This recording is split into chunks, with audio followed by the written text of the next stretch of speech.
Hey everybody, I'm Flora and I'm an alcoholic. Can we have a moment of silence for the alcoholic suffering inside and out?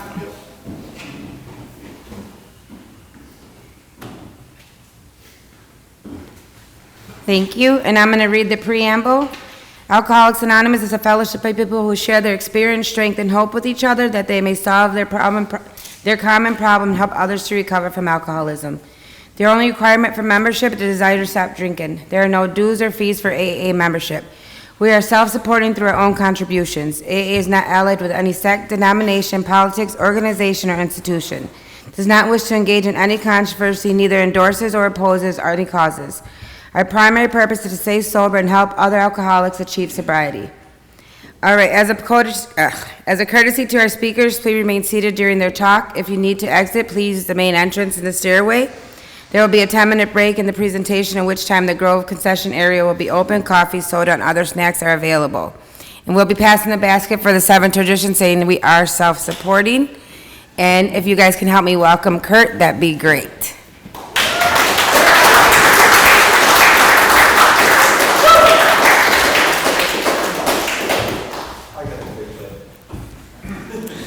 My name is Kurt Seidel, and I am an alcoholic. By the grace of God, through the fellowship with Alcoholics Anonymous, I have not found it necessary to take a drink of alcohol or any other illicit chemical since September 4th, 1980, and for that I'm grateful.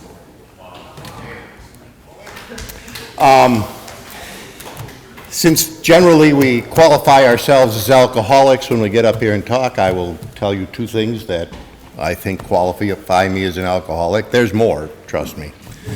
One is, by 18, I was hospitalized for alcoholic gastritis. And in the late 70s, I found it difficult to find reliable footwear. I kept falling off my cowboy boots. I fell off my platform shoes. I even fell off tennis shoes. So you think it was bad when the cops were after you. The entire shoe industry was after me.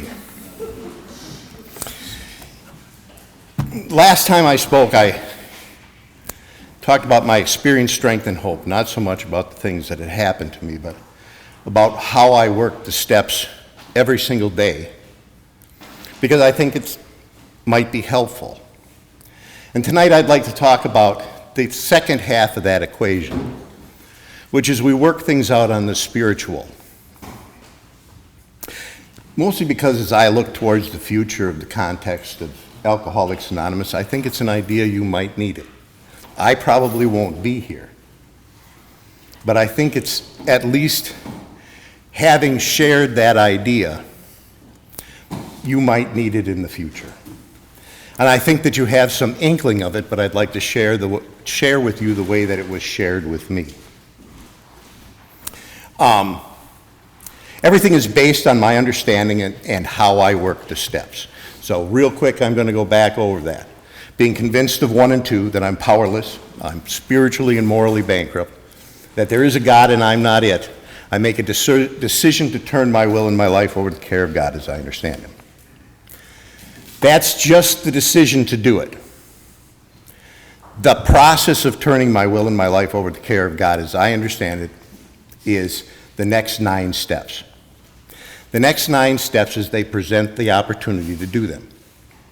And it's just for this, it's convenient for this conversation for me. It's just one angle that I use when I'm looking at character defects. It's not the only way, it's not the best way, it's just one way. And that is I kind of boil them down to 4 things.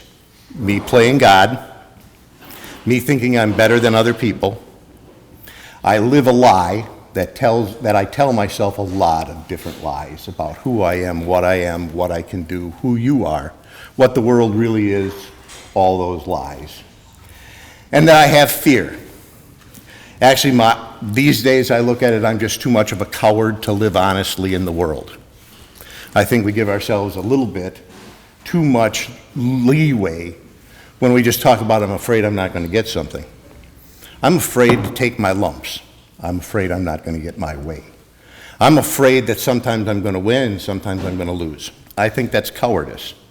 I think that shows itself many times in my life. So as I go through those next 6 steps, those are the things that I'm looking for. That's what I'm looking for when I'm continuing to take personal inventory. Am I playing God? All those different things that I just listed off. I find, at least for me on a day-to-day basis, it makes it much easier. And then when I'm wrong, promptly admitted it. And I think that's a big thing, because I can't read your mind. But with myself as my best example, I think we have a tendency to think that that means when we do something wrong to apologize. But the first person I need to admit that I'm wrong to is me, because I will never change if I can't ever say I'm wrong. It is the very beginning of change. So that's why I think those are, and then obviously having a conscious contact with a higher power, and whenever the opportunity presents itself to carry the message of Alcoholics Anonymous. By the time I got sober in the 80s, or in 80, pop psychology had really, I think it had probably invaded Alcoholics Anonymous years, decades before I got in. And there's reasons for it. You know, Bill said, let's learn from our friends. But the unfortunate thing about pop psychology and a lot of the things that we talk about at meetings today are really not Alcoholics Anonymous. It's not so much that they're not valid topics. They're valid topics, but in the right context. Because as it was presented to me, we work things out on the spiritual. When I'm worried about whether I'm going to learn to love myself, whether I'm worried about whether I'm going to have a good relationship, I'm working things out on the mental and emotional side. When I go to the gym and take up a hobby and go to school, I'm working things out on the physical side. But my understanding as Alcoholics Anonymous was presented to me, and that we work things out on the spiritual, was that those, although valid topics, and certainly things that I use for my own personal inventory, were not Alcoholics Anonymous. And back in those days, there was a lot of arguments about it. Of course, back in those days, they argued about a lot of things, but, you know, AA was going through a transition back then. So there was a lot of fight. So I had the opportunity from the old timers that took me under their wing and sponsored me to understand the difference between working things out on the spiritual and working things out on the mental, emotional.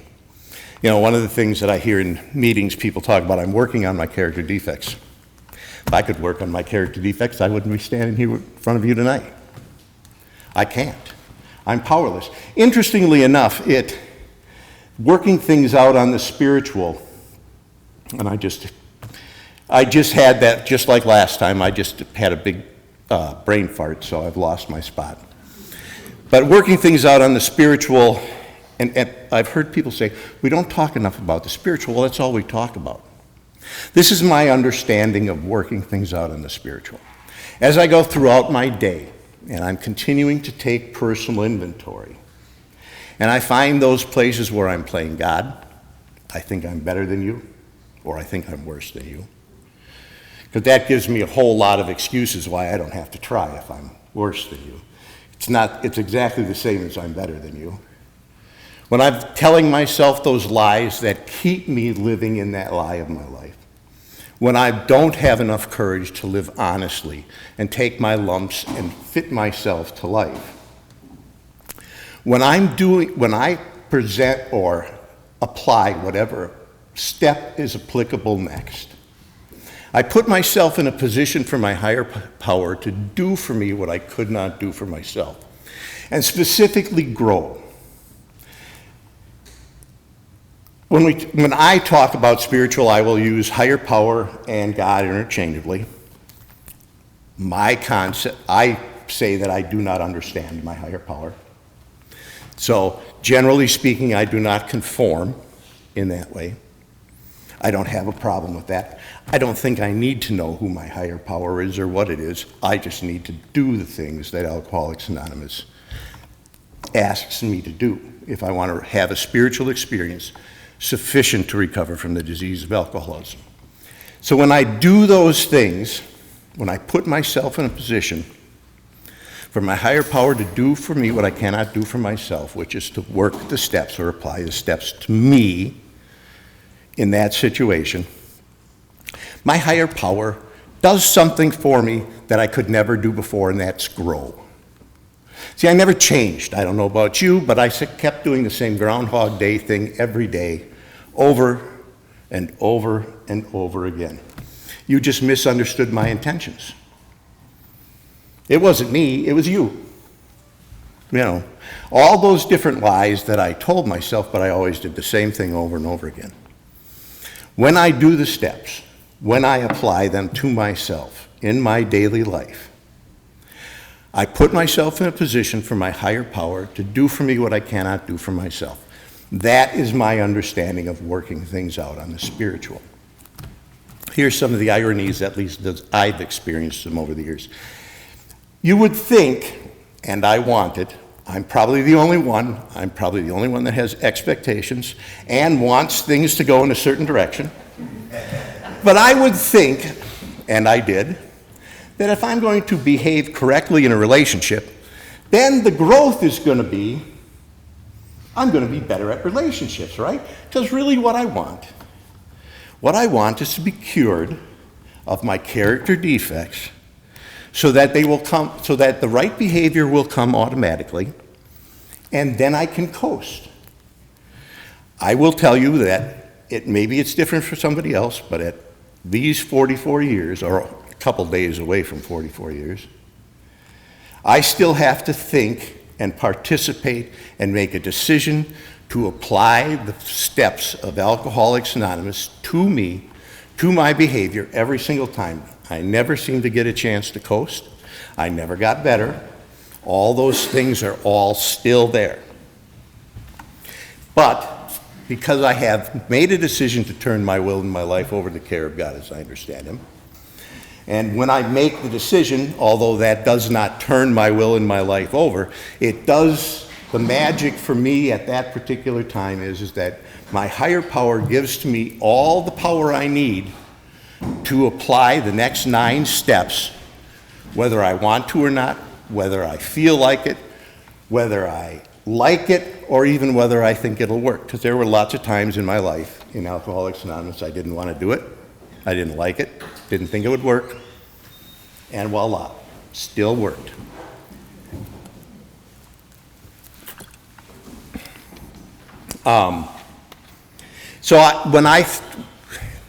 My sponsor was dyed-in-the-wool agnostic. So when we talked about spiritual things, we talked about growth, we talked about tolerance, we talked about patience, we talked about all those unquantifiable characteristics and growth that you get in Alcoholics Anonymous, but there just does not seem to be a connection. When I put myself in a position for my higher power to do for me what I cannot do for myself, something else happens over here. And I have an analogy.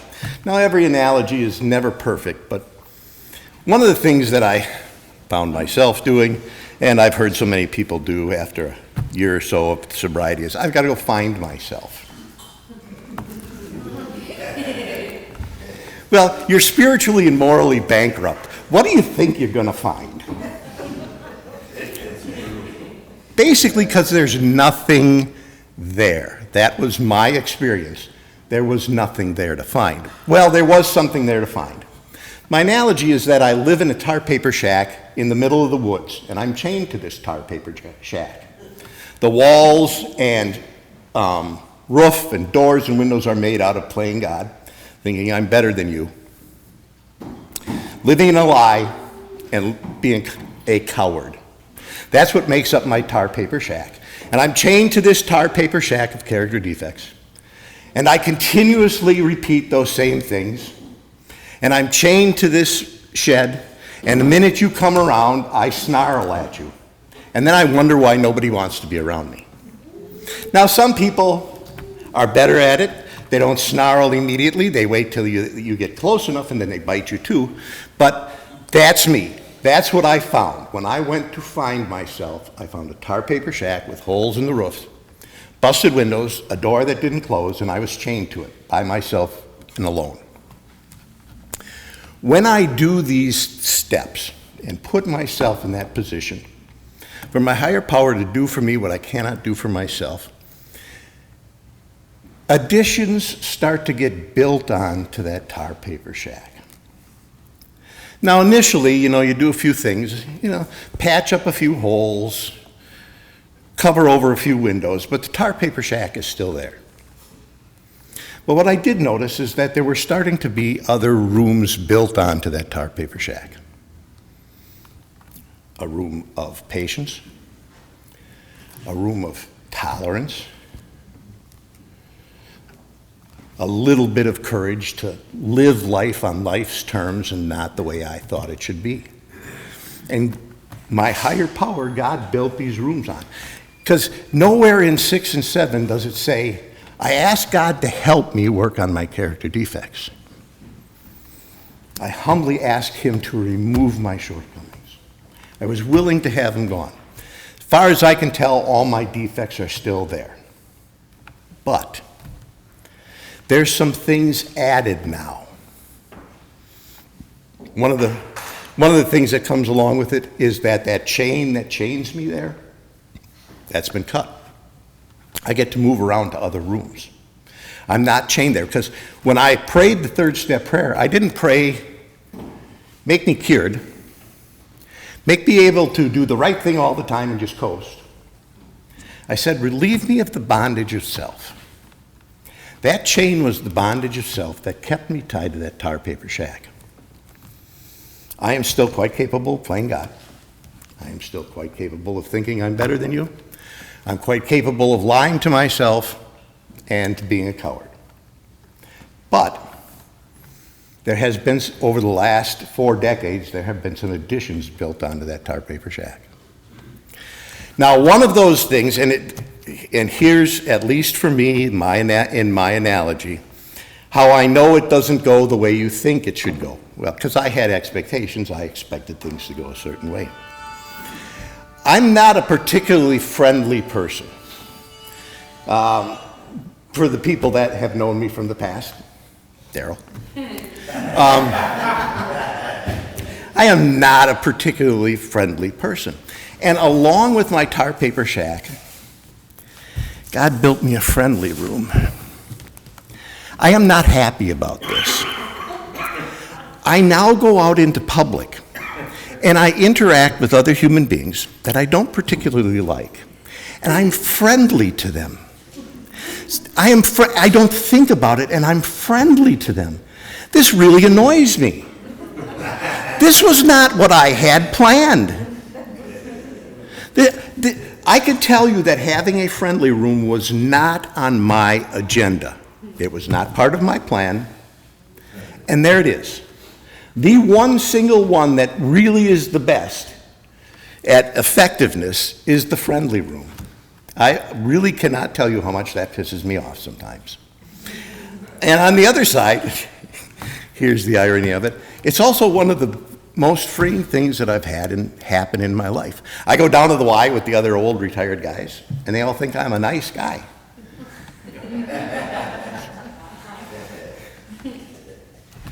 So, the reason I think that I felt the need to talk about it is we talk about a lot of things. Like I said, it's not like they're not valuable topics. But one of the things that happens is, at least myself, and I can't read your mind, but so many alcoholics, as I've observed over the years, get easily distracted. How free do you want to be? Anything that sounds good and sounds easy is where I want to go. I want to go to the place where I can get cured so that I can coast and not have to think about it.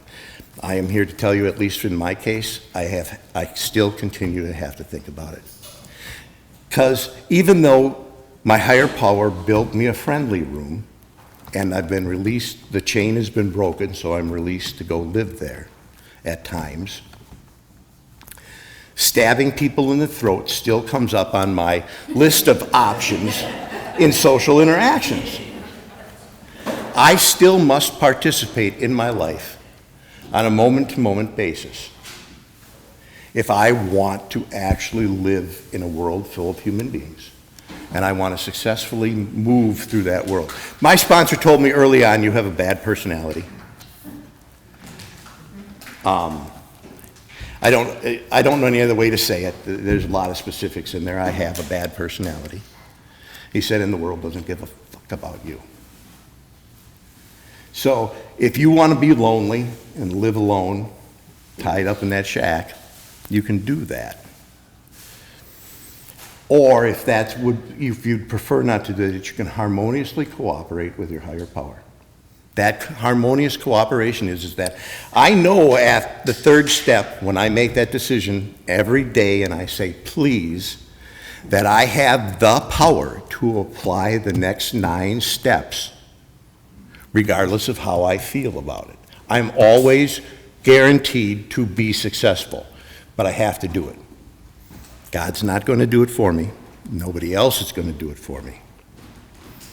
And so going out and interacting with the rest of the world meant that I was going to have to fit myself to life. Life was not going to fit itself to me. And nobody else in this world owed me anything where they had to adapt to me. If I wanted to not be lonely, I was going to have to change. And that happened, at least with some things, and certainly not on my agenda, and not the way I expected it to be. I don't think that I am great at relationships. I don't think that I'm, all the different things that I wanted to be, I'm not. I'm just another alcoholic, having to work the steps of Alcoholics Anonymous on a daily basis to make that connection with a power greater than myself. But when I get confused and I start worrying about whether I'm going to love myself, whether I'm going to work on relationships, whether I'm going to be this, that, or the other thing, at that moment, I start playing God again. And if I play God again, why would I ever need to turn my will and my life over to the care of God as I understand Him? Because I got this handled. See, that's where the danger, at least as I see it, comes in for all these other things. Years ago, there was the daily reflections that you have now. And often the people that write in there, I personally think it was kind of a mistake for GSO to do it, for World Services to do it. Because people write the things that they're thinking about, and oftentimes they're things that are on the mental and emotional side. And because it's conference-approved literature, we get confused and somehow think that that means something. It's another person's opinion. Just like tonight, I'm telling you the things that are my experience, they're my opinion. In the overall universe, they don't carry any weight unless they're effective. I certainly hope you find them useful. I certainly hope that they're a little closer to what the working and living the program of living would be the better way to say it, living the program of Alcoholics Anonymous, making Alcoholics Anonymous a lifestyle useful to you. Years ago when I got to see Dr. Paul O, acceptance is the key to my serenity. Funny guy, enjoyed the time, but it was his opinion. My opinion is that my taking responsibility is the key to my serenity. I don't think his is wrong. I don't think mine is the right one. I think they're both right. I think any one that you have in your experience is right. But it's still your opinion and still your experience. Just like it's still my opinion and it's still my experience. And remember that we're all in different places. I have 44 years, well, a couple of days short, 44 years worth of experiential knowledge with the program of Alcoholics Anonymous. I'm going to look at things vastly different than you are. I've already been you. Just like the old timers had already been me. Now, I think the value of telling you those experiences is it makes it easier for you to see them when they come. I'm not going to rocket you to that place. Just because I tell you something and you say, oh, that's a good idea, doesn't mean that it happens that way. There's years' worth of experience, there's years' worth of practice that goes into it. But at least if you know about it, you can be looking for it. You can start to see the little bits and pieces of it as it grows around you today. That was one of the things, the last few meetings that I sat in with Danny Bishop. He kept harping on and saying, and I understand exactly where it's coming from, Alcoholics Anonymous is a way of life. This is how I live my day. It is not something that I come in and I fiddle fuck around with over here and I apply over here and I have this little thing over here. It is the overarching principle and bar that sets the direction of the actions of my life. They are not my ideas. I did not come up with them. Which is good because I've had some ideas in my life that were not all that good. We talk these days, the interesting thing when I first got moved here from Nebraska, at that particular time, it was the cycle to talk about surrender. So I came here and I was talking about surrender because that's what we did out there. We're finally in the cycle now. One of the things, if you stay sober long enough, you start to see these cycles go through. And now we're in the cycle here in Racine to start talking about surrender. What that is, at least for me, is I take those actions. When I take those actions, I put myself in a position for my higher power to do for me what I cannot do for myself. But I don't know what it's going to be that he's going to change. I have no control over it, and I can't quantify it.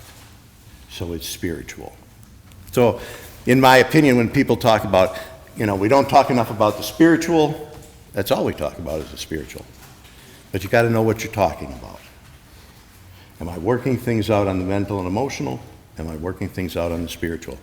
Because then I will tell you, at least from my experience, when I learned that I'm working things out on the spiritual and what that means, I really get a true sense of how powerless I am. My plans, my agenda, my goals became absolutely meaningless. And there's a reason for that in steps 6 and 7 when they're talking in the big book or in the 12 by 12. These are the steps that separate the men from the boys. Are you going to live on your agenda, or are you going to take whatever your higher power decides is the direction your life is going to go? Hopefully, you will not have a friendly room, because friendly rooms are annoying. God, I listen to myself out there being friendly with people, and it's just, I can't believe that's coming out of my mouth. So, this is the time that you have your 10-minute break, right? Okay, then I'm going to sit down.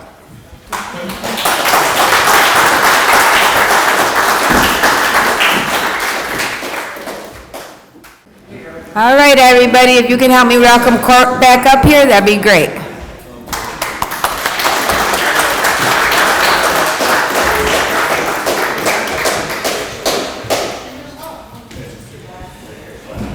Okay, at the risk of really breaking the rules, just in case, is there any kind of clarification? Do you have a question that anywhere along the line about anything that I said? Because if not, I'm going to give you my opinions on something else.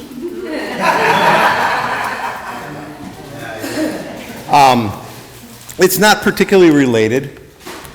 Everything is related. One of the things that I have found at this particular stage in my sobriety, I find it very difficult to speak at meetings. Because for the most part, like I said, can't read minds, but for the most part, it seems like we're looking for, when I go to a meeting and they're talking about a topic, they're looking for a magic bullet. There is no such thing. It's everything all the time, all at once, and it always is. There's never a magic bullet. So there's some discussion amongst the people that I talk to that some of them think that I should give partial answers. I'm kind of big on full, complete ideas. I don't like to leave things partially hanging out there because I'm too afraid that it's like giving a toddler a sharp knife and they're going to hurt themselves with it. I have watched people hurt themselves with a piece of paper full of numbers in a meeting of Alcoholics Anonymous. So it really is because I want to be helpful. But without complete ideas, sometimes it's not easy to be helpful. The other point is that it takes so long then to really tie everything together that you take up the entire meeting. And that's just not nice, and I won't do that.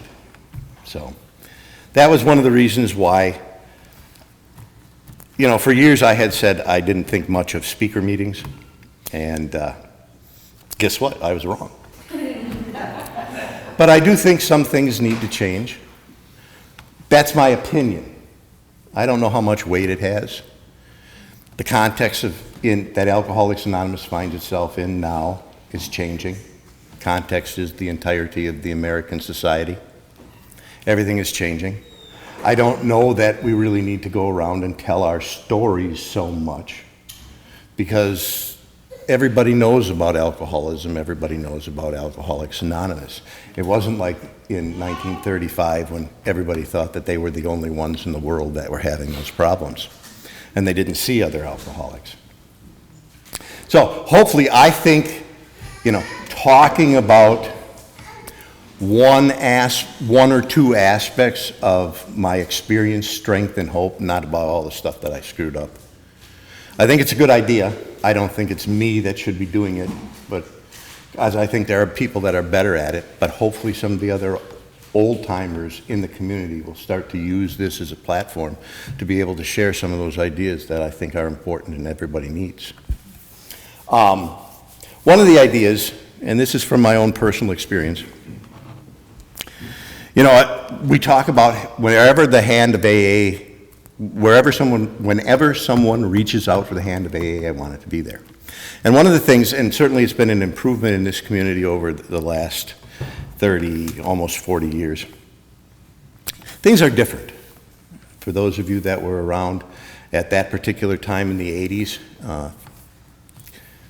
Alcoholics Anonymous was not a bright spot, at least not in Racine. And things have changed.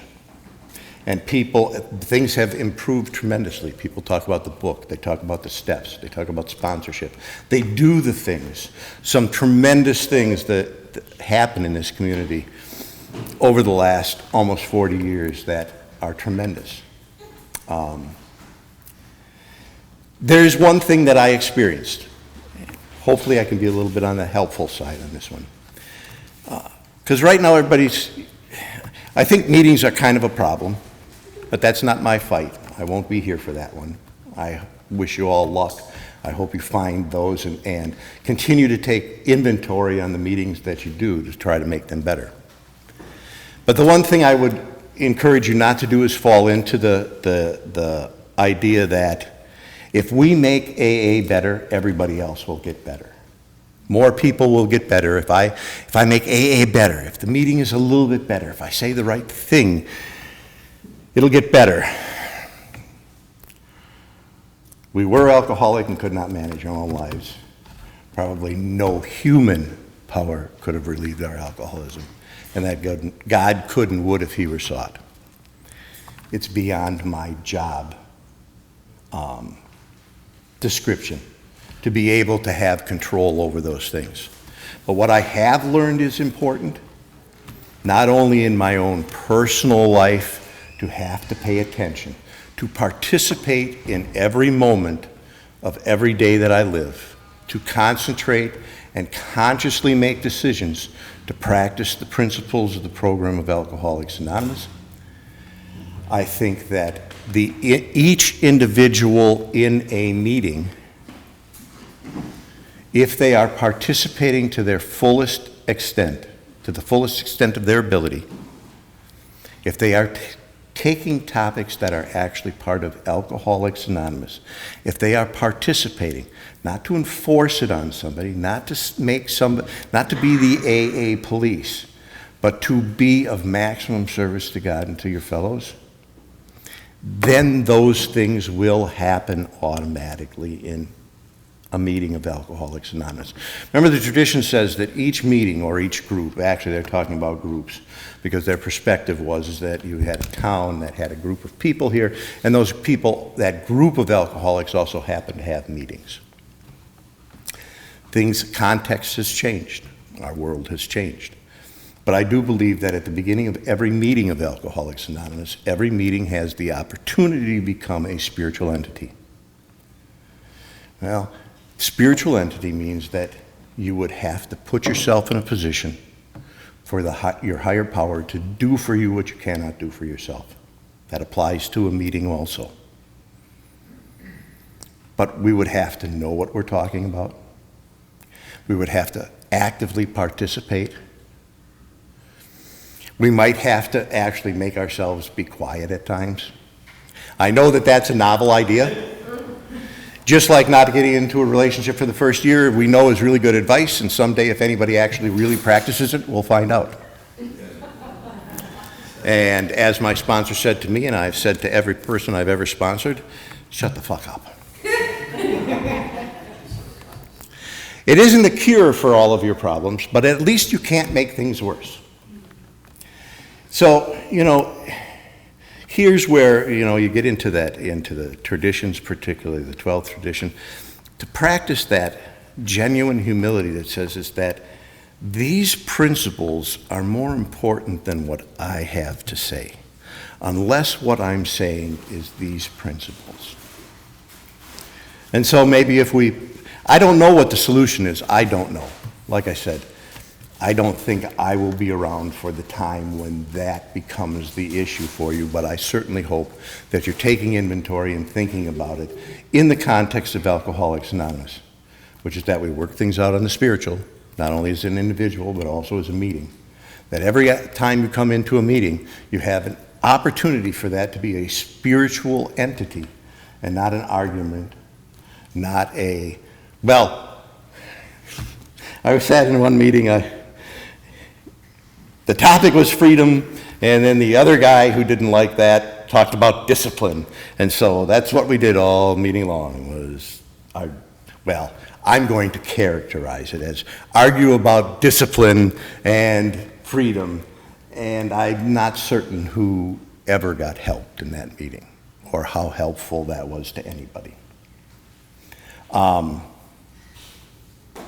I don't think we need AA police, but I do think we each need to police ourselves and should be one of the considerations, because I'm a firm believer I will do whatever I can to make AA better. But I also know the reality. Making AA better doesn't make more people get sober. Because we are a program of attraction rather than promotion. And the only thing that helps and is useful to other alcoholics is if I'm personally doing it, not whether the meeting is good enough or exciting enough, or whether you got your $2 worth when you put it in the basket. Because some days I should really get a refund.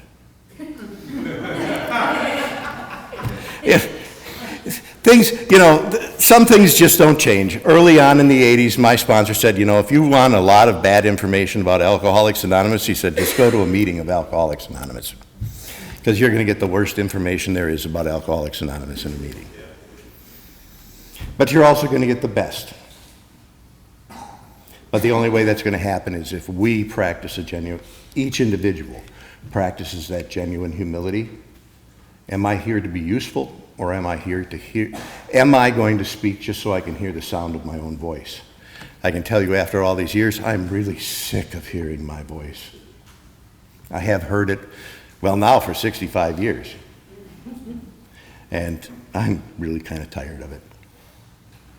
So I don't know, I could probably come up with a few other things to ramble off at the top of my head, but I'm just going to close there if that's okay with everybody.